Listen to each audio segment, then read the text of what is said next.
experience. So for me, coming full circle is I'm a professor at Chicago State Psychology. I have my own private practice, and I focus on working with my people. And the thing that's really interesting about my experiences in mental health and providing psychotherapy is that it's a wonder how when I get new clients, particularly African American, first thing they say is, I wouldn't have even sought out mental health if I didn't find that. The thing is, some of us want mental health, want to seek help and assistance for our issues, but when we go out there to figure out how to get assistance, there's not too many people who look like us that can provide them mental health. So that's the reason why I love what I do. I'm inspired to help my community. I'm inspired to do the things that my community is doing. And it's unique to, what's the motto? The streets is about the speed. The streets are about the speed. The streets is about the speed. And it's about time. It's about time that we understand that we have to normalize mental health. Not normalize it that way, but normalize saying, I'm going through something and it's okay to talk about it. It's okay to get help about it. It's okay to reach out to someone. So I think that's the mission of the Pride Enemy, is to provide a platform to say, you finally come in that space where you say, I need help. There's a resource that you are aware of in the Pride Enemy, and we can help you with that. So that's the whole, that's my motivation, besides helping one of my best friends here, but that's my motivation for being part of the Pride Enemy, to really get back to the community.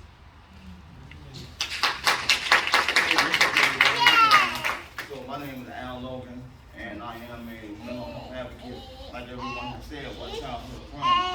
And what I'm here to do is just spread the word about mental health, and more importantly, make young people aware that, look, if you're dealing with something, it's okay to tell somebody, because if you tell somebody, you're going to get help. But the problem is, you got 15-year-olds all over the city. For example, like a 15-year-old named Pop. Now he's depressed, he don't know it. So now his thinking is, I need to tell somebody, but he don't, and he keeps quiet. You know why? Because Bobby feel like, if I tell Sean gonna tell Elder gonna tell Tina gonna tell Michelle. Meanwhile, I go to Simeon. Now all of a sudden, everybody in Simeon laughing at me like I'm a joke. Nah, I'm not gonna have nobody laugh at me. So what I'm gonna do is I'm gonna keep this to myself, and I'm gonna remain quiet. But guess what? If you remain quiet and long enough, now all of a sudden, you waking up Monday morning to everybody on Facebook with angel wings and heart emojis with 10 exclamation points talking about, man, Bobby should have still been here. Why didn't you show yourself? But see, that's it. Bobby didn't have to do that. All he had to do was say, I'm dealing with something and I need help. But it goes further than that. Now you got adults that's depressed and dealing with something mental. They don't want to speak out as well. Why? It's because they don't want nobody in their business. So because they don't want nobody in their business, they gonna keep quiet and they gonna keep that to themselves. Look, man, all I'm saying is, it's time out for dealing with something mental. You don't want nobody in your business. You don't want your little friends to find out. And what I'm here to do is so that young people know that, look, you dealing with something mental and speaking out. It's not gonna make you weak. It's not gonna make you a punk. It's not gonna make you anything but brave. Think about that. Think about how brave it is for you to go and tell somebody, I'm dealing with something mental and I need to possibly get some help. All it starts with is a conversation. But if we don't get people in our community to start having these conversations with ourselves, because at the end of the day, if you don't help out yourself, well, nobody will. Nobody is going to help you out. So you got to be willing to want to help out yourself. And kind of like what Trey said, we got to start being real with ourselves and start having these conversations. Because for too long, too many people in the black and brown community have remained silent on issues that we don't need to remain silent about. You speak out about everything else. You chill down at the Bulls game. You go to the Bears game and you chill out and you chill.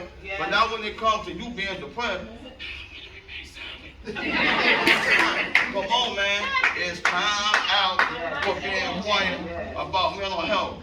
Your mental health is just as important as your physical health. You need to take that as serious as you going to the doctor and getting diagnosed with cancer.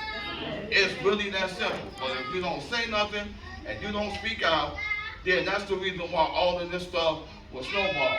And I'm just here to say that the days of not speaking out on your mental health and being depressed and you 50 and you worried about stuff that happened when you were 25, that stuff has to end. Yes.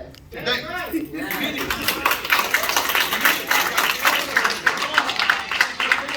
Because if you don't, you're going to be living for the rest of your life depressed and worried about why you ain't making nothing out of yourself. Meanwhile, all of your childhood friends is living their best life and you somewhere in your house sleeping sitting in a dark corner wondering why I haven't made nothing out of myself. It's time out for that people.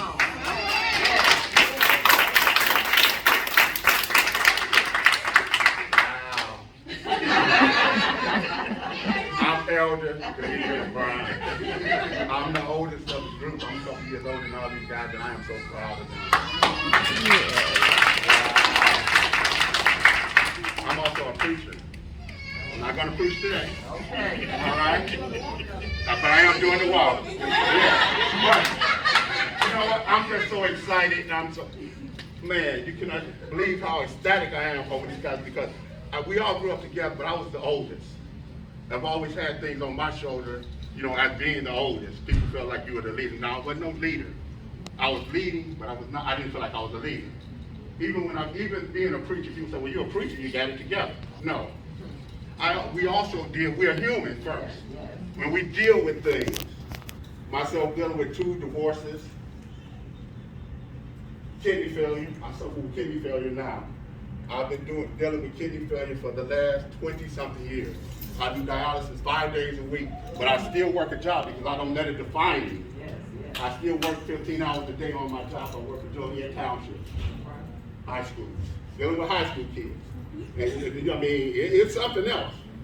It's something else to deal with, high school kids with mental illnesses and to not know it. And in most cases, people are dealing with mental illnesses and don't know it.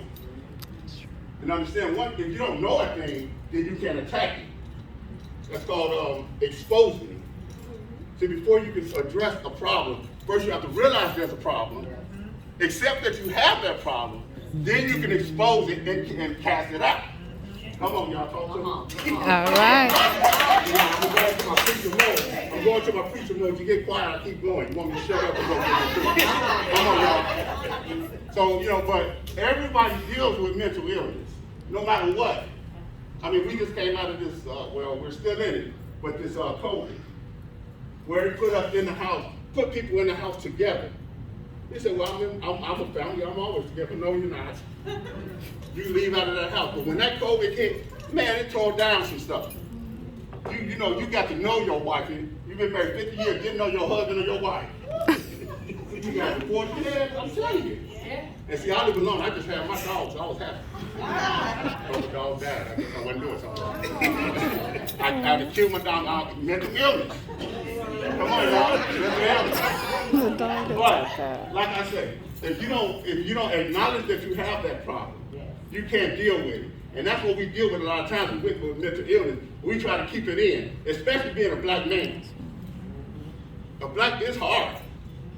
Now, see, I can talk to you about that because I've been one all my life. Except when I was a boy, then I was a black boy. Hard to change.